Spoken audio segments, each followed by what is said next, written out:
I'm a bit superstitious. How do you feel human and stay feeling human when you're covering death and destruction? I mean, So that's something that keeps me up at night because I do think that in the United States, there's a lot of geopolitics that's happening across the world that we could be paying more attention to. is there anything you do that kind of helps you hang on to your femininity? My femininity? Oh God. Congratulations. So much. Thank you. So you said that you didn't have a speech prepared. I did not. No. But I'm a bit superstitious, and the last time I was at the Emmys, fortunately I won. But I also did not have a speech prepared, so I was like, okay, maybe if I don't have one prepared, I'll like the outcome. So yeah. So we do something at Helmet to Heels called Fit Check, Fact Check. Okay. So we blend news, travel, fashion. Okay, cool. So tell us about your fit check. So this dress is something that I bought a couple years ago. It's from Kukai, which is an Australian brand. This bracelet is for my mom. My rings are from like family members. I usually wear them as like good luck charms.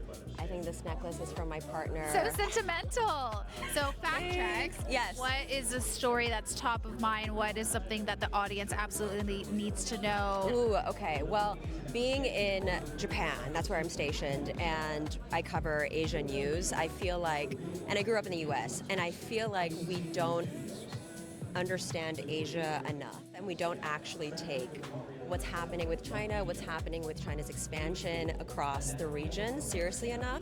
So that's something that keeps me up at night because I do think that in the United States, there's a lot of geopolitics that's happening across the world that we could be paying more attention to. I just left the Middle East. I've been in and out in kind of, Washington and war zones. That's why it's Helmet to Heels. Oh, God. But I went to Japan for the first time in February. Yeah. And I was blown away. Yeah. It feels like you're in another universe. We are. Sorry, this is getting too political, but like with Japan, the U.S. is such a huge partner. So anything that happens in the United States, Japan pays close attention to. Speaking of getting too political, often what we end up covering is grim news. Yes. Yeah. How do you hang on? How do you feel human and stay feeling human when you're covering death and destruction? I mean, there's quite a lot of natural disasters in Japan. So true. So true. I think it's not easy to say the least. There have been times when I've been very personally moved by the stories that I cover, like earthquakes, natural disasters like you mentioned. But time and again, I'm reminded of the strength of the people we interview and how they let us into their lives. My team, they're seriously a second family. That's how I get through it, yeah. Is there anything you do that kind of helps you hang on to your femininity? My femininity? Oh God. Makeup? Yeah. What's your fave? Eyeliner.